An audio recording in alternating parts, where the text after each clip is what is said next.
and welcome to Falmouth Community Television. This is where you get the best in public, education, and government programming. I'm Jay Zavala, and this is Senate Spotlight, bringing you what's going on Beacon Hill and how it affects us here in Falmouth.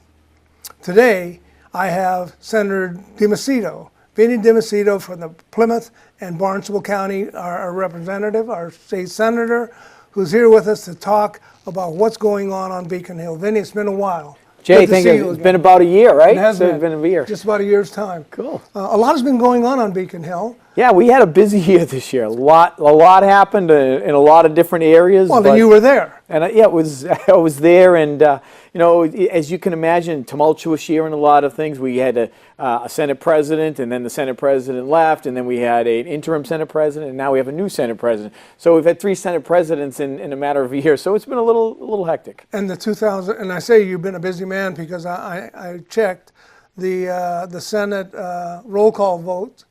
You were there 99.2% of the time. You know what? I really worked and tried to never missing a vote. This year was a challenging year. The family, we lost my dad this year, and one of the votes was the day of his funeral. So I had to, it was a few votes that day, and so I actually missed a few there that time. But you know, I do take that seriously. To me, I've had a 100% voting record. I think over the last 20 years, it's something I really strived in. But under the specific circumstances, under those circumstances, 99.2 is okay. Yeah, exactly. And then too, seeing you in the community. So many times we run into each other at civic or business affairs. I know you're here frequently. I also have made it my business to keep my finger on the pulse of your initiatives and accomplishments, particularly as they affect our community. So it's been about almost a year. Here's your opportunity to say hi to your constituents. Well, I'm just thrilled to be here in Falmouth to talk to you, to talk about what's been going on and some of the things that are important to the town of Falmouth. As many people know, I've represented this community for only 4 years, albeit I've been in the legislature longer. I'm now representing at a Senate level. And I promised you when I took office that I would focus and make Falmouth a priority as I'm up there and trying to find things that are important to this community, because Falmouth knows what's important, far more than what I know is important. And my job is to listen, understand what are the important issues to this community, and then obviously get back to Beacon Hill and start fighting for those issues that are important. Because of that, I've done my homework. I've got 1,000 notes. I've got 1,000 questions for you. And I want to talk about the fiscal year 2019 state budget. It's been approved. It's been out of the law. You are the ranking minority member on the Ways and Means Committee. Tell us, before we go into the specifics of the budget, tell your audience what the Ways and Means Committee is and how the process of the annual budget approval occurs. Sure. Well, just the broad scope. The Ways and Means Committee is the committee that oversees all of the budget, all of the funding of state government. No matter what it is, everything goes through the Ways and Means Committee. So it's 41 point some odd billion dollar budget, and healthcare, environment, education, public safety, all of that goes through the budget. And my job as the ranking member on that committee is, after the governor proposes his budget, and he puts that budget before the legislature, then the House listens to what he proposed, and then they come up with their version of the budget right around the late April, early May area. Then the Senate does its version of the budget, and we do our version of the budget operating off of what they've done. And ultimately, there's what they call a conference committee. That's 3 members from the House, 3 members from the Senate, and I'm one of the 3 on the Senate side. I used to be one of the 3 on the House side. And then ultimately what we do is we try to reconcile those two documents and then send it back to the governor for ultimate approval. And that's pretty much how the budget process goes. We do that every year, and it pretty much defines what are our priorities as a Commonwealth of Massachusetts. Well said. So with that, let's jump into the budget itself. And I would have said you'd probably looked at my notes because you touched on many of the areas of interest that I focused on as well. So in my notes, I'm going to drop my head and pick up on some of these notes because the detail is so specific. I always come prepared to your You show do. because I know you You do your do. notes. Well, I know you do your homework. I'd so. like to know where the commas are and Yeah. where we're going. So the governor signed a $41.2 billion budget that invests in mental health, as you said, substance misuse, local aid, education, workforce development, and many other areas as well, while it also managed to deposit money into the stabilization fund without raising taxes or fees. So let's break down to some of those specifics. Let's talk about the earned income tax credit. There's an example, not only when we're talking about without raising taxes or fees, here is where we're getting money back through savings. Well, earned income tax credits are set up for people at certain, income streams if they're not making a certain amount of money, but they're having a hard time surviving by increasing the percentage that that they make, or what they make that is now they can get from earned income tax credit. I think it's about $400 more per individual. It was raised from 23% to 30%. To 30%. This year. And by doing that, it puts money in the pockets. And these are people that are working. So it keeps the money in their pocket, right? Exactly. And so we're encouraging work. Yes, they're getting some money, but we're encouraging work to keep them in the working, which is really important because oftentimes some programs that we have will help people who are of modest means, but then they can't work. So this is a great way to address the issue of keeping people in the workforce and then assisting them so that they stay in that workforce. And it's a good segment of the workforce. I believe it's some 450,000 filers are going to benefit from this. And over the course of this, I think we went from 15 to 23 and now to 30. And Spot on. It's something that has and this governor has really focused on it because he feels that, listen, government has a role to help those who are of modest means, clearly the low income earners, but we want to encourage them because they have the ability as they work to make more and more and then, be productive, and it helps everyone. It helps those individuals, but it also helps them grow out, hopefully out of the need and become more than just modest earners. Now, I use that as the first component of our conversation.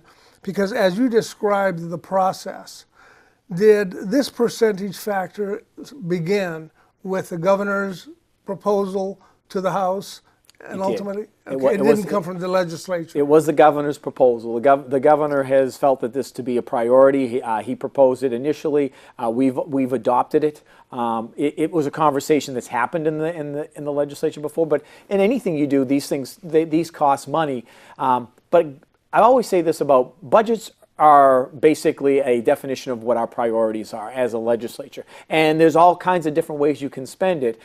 This was something that was really important to the governor that he felt would help and make a difference, and it's I think we as a legislature agreed, and that's why I think we've made that progress, basically doubling earned income tax credits over the last 4 years. So as you said, it started at 15% and now it's up to 30 during this administration. So not only did it not increase taxes, there was a way of reducing them through the federal tax through this process. This budget was encouraging. The economy's strong. Things are doing good. We actually had a $1 billion surplus this year without raising taxes. We were able to address all of the important needs I think that the Commonwealth had, and we, as you shared, we put money into the rainy day fund. I'll just give you an example. It was almost down to $1.1 billion. By the end of 2019, it should be up to $2 billion as you see as this budget manifests. And that is significant because proportionately, we've had up to $2.6 billion in the rainy day fund, but that's when the budget was 28 billion. Now it's 41 billion. So proportionately, we need to do a better job because economies ebb and flow, as you know. Sure, absolutely. You know very well, being in the chamber. Sometimes it's strong and sometimes it's not. When things are good, you have to put money away. And it's when things get bad, you can use it as a buffer. And listen, we've had a good stretch economically, and this last year was a very strong year. This is the time that you put money in the rainy day fund, so that when it goes bad, all of those programs that need funding don't just dry up. We're able to cushion the blow by having that rainy day fund. So I know that you work very closely with the Falmouth Chamber of Commerce and its president, Michael Kasparian. When we look at economic development as one of those components, you were also instrumental in through amendments 676. Correct. To capture some $80,000 for the internet backbone that we're going to be enjoying. Share some of that machinations with us.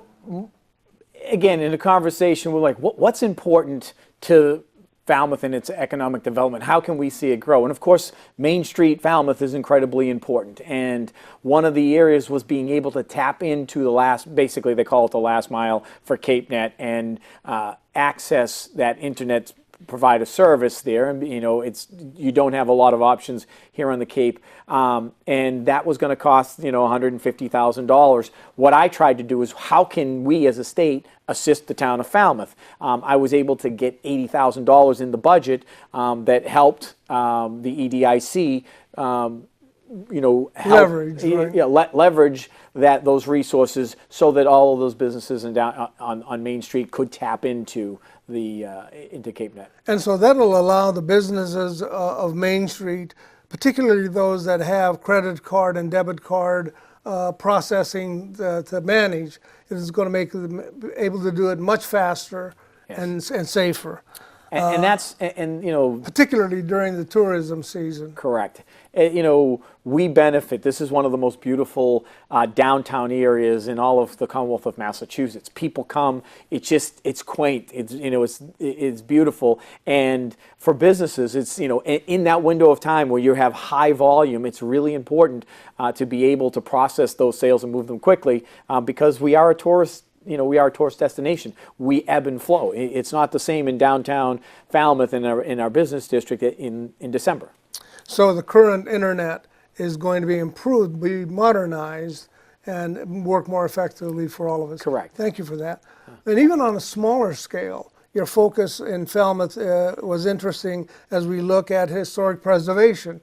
I know you worked with the Museum on the Green to help them in one of their endeavors as well. Share that with your constituents. I happened to be at their annual dinner, and the issue came up in reference to the Wicks House and some damage that they had actually seen in the Wicks House that they had to do some quick restoration to, and they needed funding, and it's been a challenge. And they gave me a number of $10,000. It was just kind of, hey, listen, is there anything you can do? And it just happened to be right as we were doing the budget, and I was able to file an amendment in regards to that, and we were able to get them $10,000 to assist them in that endeavor. And that was just it just was one of those things, that being in the right place at the right time, going to an event. Listening. Well, and of course, listen, these are the things that are important, and that's the Museum on the Green is an important thing to this community. Well, it helps us as well as our visitors and guests see what a doctor's office was like during the Federalist period. Correct. And our history is valuable. That was neat. That was a nice move. I really like that.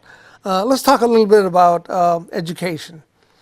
The state has invested in Chapter 70 aid to local schools.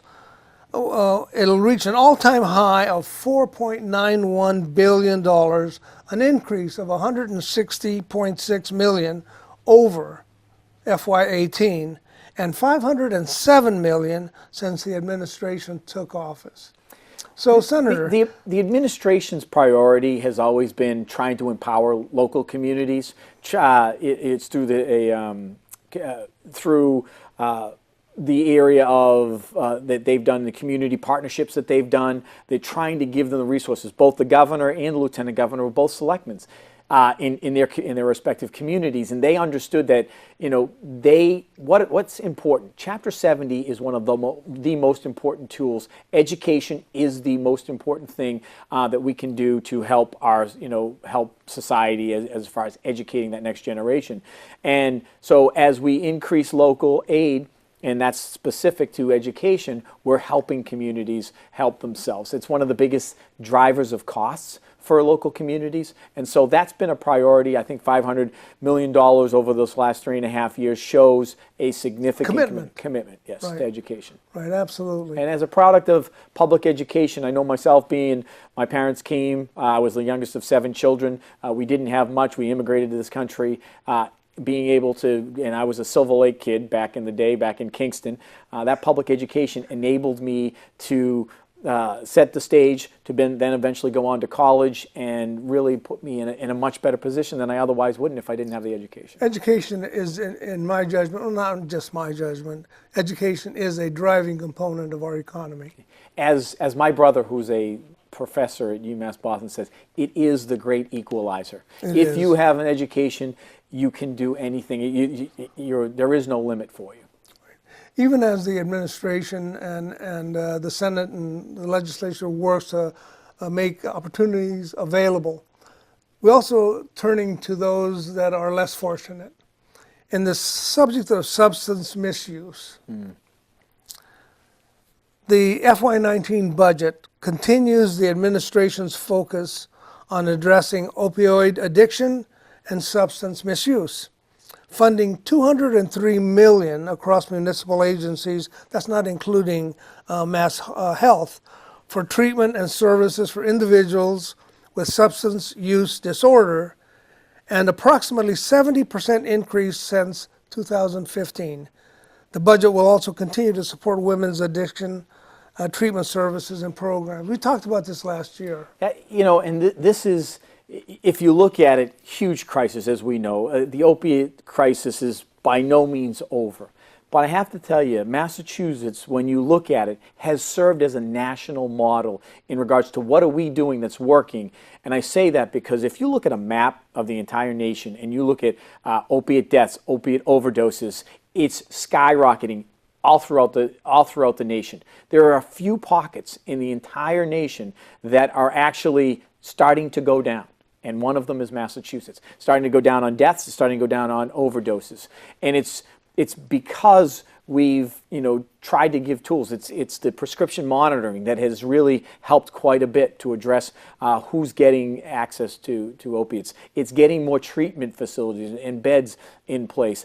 It's providing education. It's providing now life coaches. So when you come out, and this is Gosnell was the premier in the concept of having life coaches after someone's out. So when you're out and you're trying to fight this fight, overcoming addiction, they have someone they can call 24/7, and obviously that costs money. But that's the kind of thing, and a lot of private businesses were helping Gosnell to make that happen. Now the state's gotten in because, as the governor says, we should be rewarding what's working, and that was working. And that's the beauty of why I see Massachusetts, despite the fact that we still have a huge problem, we're starting to bend the curve, and I'm really encouraged by that. Excellent, excellent. And along that same topic, mental health. There's an undercurrent of conversation that says government is not paying attention to the mental health issues. And what I see in this budget is that there's an allocation of $876 million for the Department of Mental Health. And again, an increase of nearly $109 million over fiscal year 18, including $83.8 million for adult clinical care services, representing an increase of $140 million for mental health since 2015. Mental health has always been one of those issues, and for many years it's kind of like it's taboo. People don't want to talk about it, and they don't see it as serious as if I have some kind of disease, or I have cancer, or I have some other things. But it really does affect people, and someone in the healthcare field said to me that I think we spend like 99% of our funds on physical health and 1% on mental health, and that has to change because in his mind, he's convinced if we spend more on mental health, we will lower the cost on physical health. And you see that play out time and time again. Those people who have mental health issues, they don't take care of themselves. They end up in emergency rooms. They end up having all kinds of other problems that, in their lives. So we do have to do a better job. Mental health is a real thing, and we have to assist as best we can to help people through that, because in doing such, I think we're going to have much healthier people that in the long run will save us money in the physical health area. You were drawing a correlation between the Commonwealth and other parts of the country as it relates to opioids and that challenge. How do you see us in a competitive sense? How are we doing in mental health care?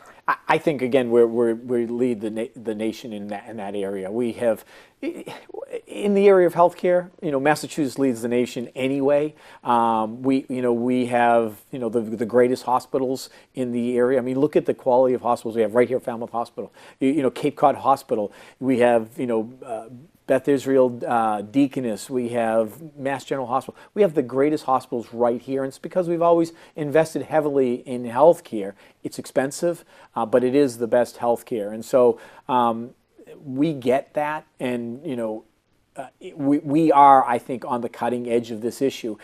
It's still a huge paradigm shift, though. To start spending more on mental health, to see the benefits is going to take a while. But I still believe it's a path worth going. As it was said, it's like a paradigm shift to even think like this. But it wasn't long ago that we just looked at people that were, drug addicts. Now, come on, just pull yourself up by your bootstraps. Right. We know that once someone gets addicted, they can't. Once they get locked in, of course, that's why we need to do everything we can to keep them away from addiction, to keep them away from drugs, because once they get addicted, they can't just pull themselves. That's a long, arduous battle back.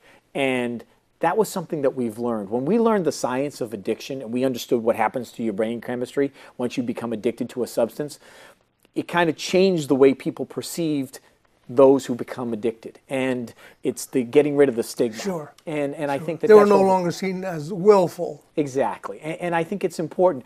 Now, do people just mess around with drugs and then they follow? Yes, that happens. But the point is, there's a lot of people who went in for a knee operation, a shoulder operation, got hooked on codone or Oxycontin or the Percocets, and went down this spiral because they have a propensity to that addiction. We need to make sure that we protect people so they understand. We teach doctors. We're one of the few states in the nation that teach doctors about prescribing, how you prescribe drugs, specifically to people because of addiction. So what the effects are in that, they could become addicted. That's a new concept that's really happened here, but I think is making a big difference in the Commonwealth.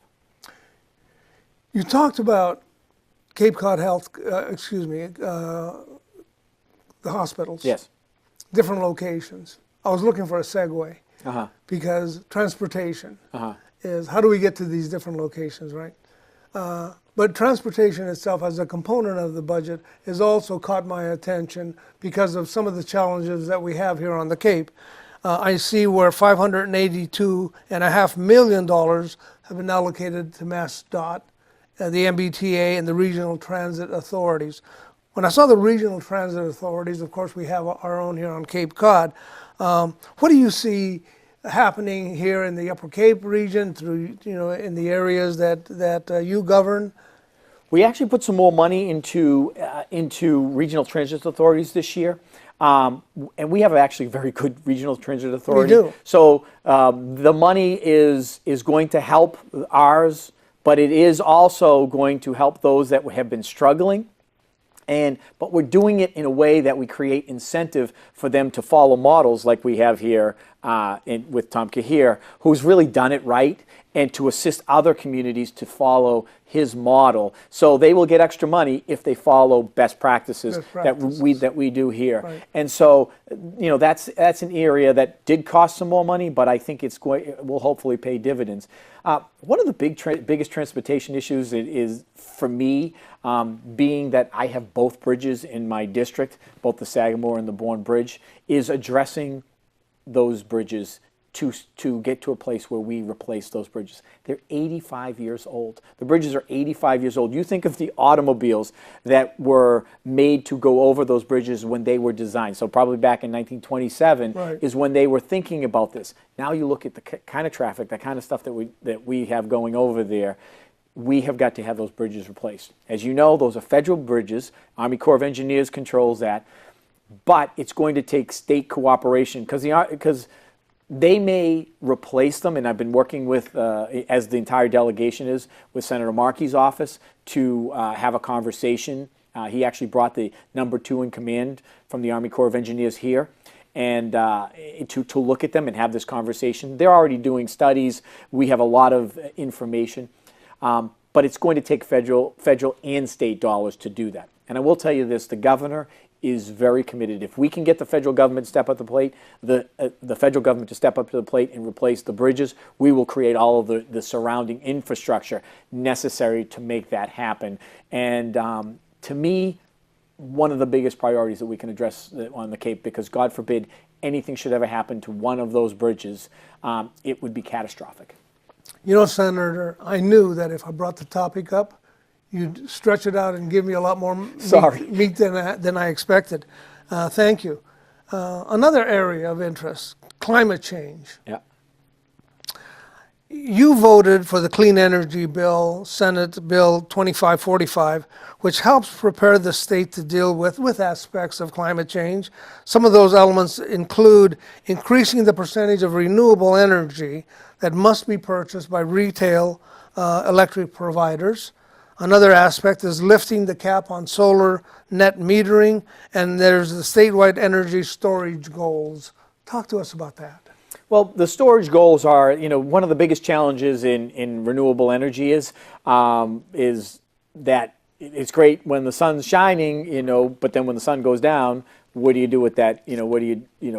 So you've got a lot of energy when the sun is shining, but then you don't need lights, and then so you need them when it's dark, and you have a lot of energy when it's windy, but when it's not windy, what do? We need to do a better job of storage, because once we figure out the storage capacity issue, we can just Are we talking battery storage? Yes, exactly, battery storage. So if we can start taking these large-scale projects and allowing storage, then we can utilize in a better way. And are there incentives to do that? Yes, that was the goal, to try to create more creativity in that vein. I mean, you look at what Tesla's done, and they've made a lot of progress in this particular area.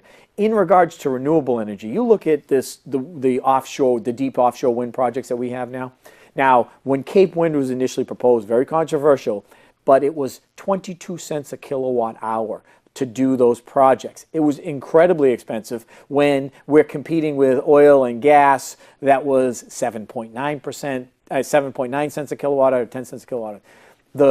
The deals that are being procured right now off of these offshore wind projects are coming in at 8 cents a kilowatt hour, 10 cents a kilowatt hour. So it's competing directly with gas, and it's renewable. Mm-hmm.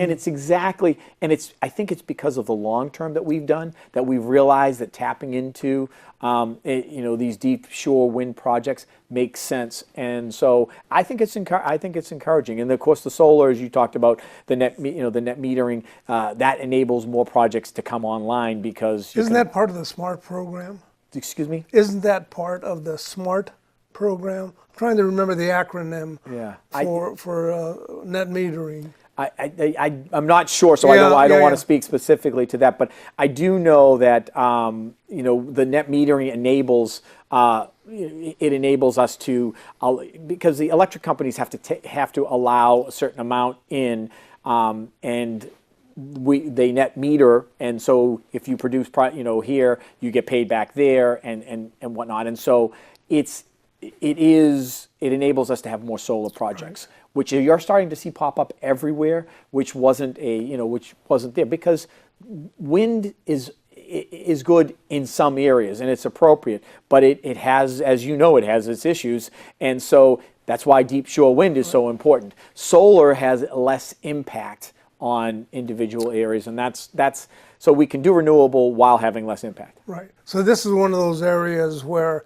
there are different caps for different areas and different price ranges or metering ranges. Anyway, it suddenly got way beyond my pay grade. So, Well, it's a big issue. Again, Massachusetts does lead the way in this in renewable energy. For a state that is actually relatively small, you go out to New Mexico, you go out to California, you have these huge Texas. They have these huge, vast empty spaces, and so they can kind of do it in a grander scale. We don't have the ability to do these massive projects. That's why we're doing the deep offshore wind, which is out quite a bit. You bring these large cables in, you set it up. But we've made a commitment to doing this, and it is really paying dividends. As I said, here we're going to have renewable energy at the same price as we're having for natural gas. where do you stand on the reduction of the state sales tax from 6.25 to 5%? Well, there's been a lot of argument in regards to this issue, but I had opposed it being increased because if you're a business right on the border, and you take, like, for example, New Hampshire has no sales tax, and they have no income tax, and you're competing there, and they have a lower minimum wage. What happens is that those businesses, our border communities, suffer a great deal because of that. And so I have always been of the mindset that people make decisions based on tax policy, and when they increased to 6.25, we did get some, more money. There's no question about it. But we also lost business, and that's why you'll see this is not a partisan issue. There's a lot of border community legislators that in the Democratic Party that vote to keep it at 5%. The mistake that some people say, they want to get rid of it altogether, and you need to be. For Massachusetts and what we do as a society, having, that sales tax is a part of our tax package. But I thought 6.25 went too high, and that's why I would have supported 5%. Do you see any movement in that area? Not at this particular juncture. I think that, where we're at, we've addressed, and as I said, we're $1 billion over a benchmark. Oftentimes people look at tax policy and say, if we do this, well, this is X amount of dollars. There's also costs to doing stuff. Of course. Because you lose revenue. Another big issue that I know a lot of people thought was a great idea was going after those who make more money over a certain percentage, and we tax them an extra 4%. Right. It sounds great. Hey, none of us know millionaires, right? So what's the big deal? We tax them. But what it does is, and we've seen this play out in New Jersey and Connecticut and other states, is that those people say, wait a second, I'm paying all these taxes and now you're hitting me extra. And they will then, they're the people that create jobs. They're the people that, they tend to have, businesses that have made them wealthy, and they'll take those other places. We want them here. Now we're in a place where we have 3.8% unemployment. Everybody's pretty much working that wants to work. Everything is going good, and we want to be mindful of not losing, the goose that laid the golden egg. Very good. Let's talk about affordable housing. I see movement on Beacon Hill to help first responders and first-time homebuyers. There's a $2,500 for closing costs for first responders, and some $4,000 to be offered for a home buyer's account program. Well, one thing that we've all learned, and of course we went through a tough housing time there. But when you invest, and you invest long term in your home, it tends to pay off. I remember when my parents came here and we moved to Kingston. We had moved from Dorchester to Kingston. We bought our first home. It was 1970, and they paid $20,000, and they had a $200 mortgage, and it was a lot. But you know what? Their costs for housing stayed at $200 all through the years that we grew up. Had they just rented, their cost for housing would have gone up with everything, and that's a lesson for everyone there, that you make those investments when you're young and they pay dividends long term. It's like it's a forced bank account, and right. your home becomes your big asset. We want to encourage people to have that, because if they just listen, there are people that want to rent because they want flexibility and it works for people. But if we can get people into the ability of owning their homes and building equity, that makes sense, and that's part of what we're doing. And the other thing that we're doing is in the area of workforce housing, which is a real big priority of this administration, because there's a lot of people that live in areas where, or work in areas where they can't afford to live. And, it's the police, it's the fire, it's the, the teachers that are living in areas that are really nice, but they can't afford to live there. And we're incentivizing what they call workforce housing in specific areas. This being one of those areas that it's a beautiful area, but for young people in the 30 to 35 range to be able to buy a home is very difficult. We've touched on a broad range of areas in a relatively short period of time. One other area that's given me some concern, and I wanted to share that with you, is the short-term rental discussion. I know that Falmouth was in favor of that. Yeah. And a lot of communities have been. It went to the legislature, went before the governor, and the governor sent it back to the legislature. We just saw a report by Airbnb. They released a residential rental income data for Barnstable, Duke, and Nantucket counties, citing earnings of some $40 million in extra income just this summer, an increase of some 38% over last year. That's just one company in one specific area. The state and local towns lost potential tax revenues estimated in the millions. Correct. How do we get that legislation back in front of the governor? And it's actually in front of the House right now, because the governor, it got to him. The governor didn't veto the legislation that we passed, and I did support the Airbnb legislation. I voted in support of it because it levels the playing field. What happened is a lot of people have made the shift from going to hotels and motels and now renting Airbnb homes. It helps individuals who want to use their home as a financial tool as well as their home. So that's a good thing. But what happens is hotels and motels, there's a hotel and motel tax. What happens is if you're staying in Airbnb, you're going to pay the same tax. So it's really kind of, it's a equity issue, a fairness issue. And so in that vein, and the community of Falmouth made it very clear that this was important to them and they wanted to do that. So I did support it. The governor sent it back with just 2 amendments. Initially, the House was not supportive of them. If you do this for just 2 weeks or under, then you don't have to go through all of this. You don't have to do the taxes. And that was something that the House wanted from day one.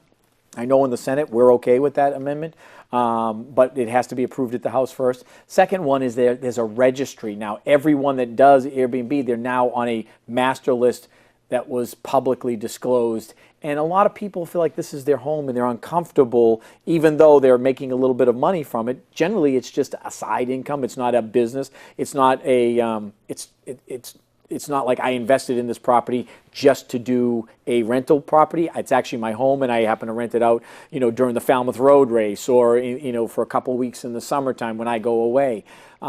And so those amendments are pretty rational amendments. We're hopeful that the House will adopt those amendments. If the House adopts it, it'll come to the Senate. I feel confident the Senate will adopt them. It'll go back to the governor and it'll be signed. one of the cardinal elements of government that I've always followed is when people complain that government isn't moving fast enough or taking care of business as quickly as it can, is a reminder that government has as one of its first priorities, do no harm. Correct. And I think those amendments by the governor make sense and do no harm.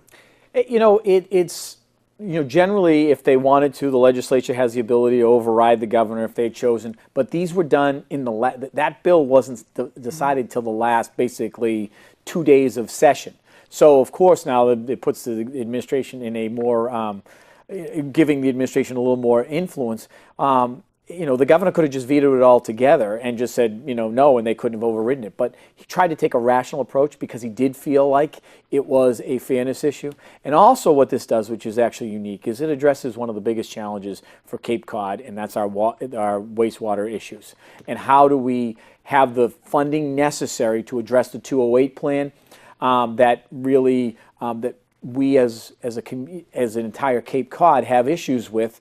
And it's 2.75% that'll go into a specific fund to help every community on Cape Cod address its wastewater issues.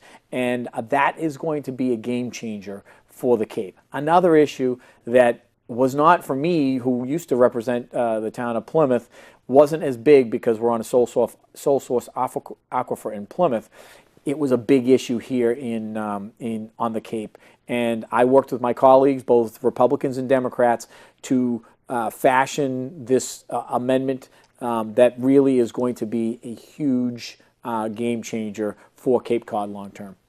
Senator, thank you for letting me take you back through the Ways and Means Committee's efforts to bring this budget to reality. It's been a long time. We shouldn't make it too long for the next one. Any closing remarks? Again, just thank you for the opportunity. I mean, since I came here 4 years ago, and you've been nothing more than gracious to allow me to be able to talk about some of the things that are happening on Beacon Hill, but really helping me understand this unique community and what's important. And one of the things that you've always said to me is it's really important to listen, and I've tried to do my best to listen to everyone in the community, to let them know, to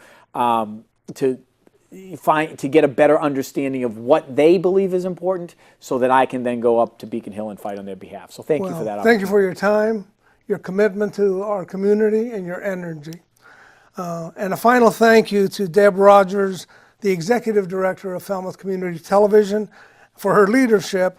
And today's producer is Andrew Richards, thanking him for putting this together. Stay tuned to FCTV for outstanding programming. And remember, tune in again for Senate Spotlight. Don't forget to vote. That's how we get even. I'm Jay Zavala.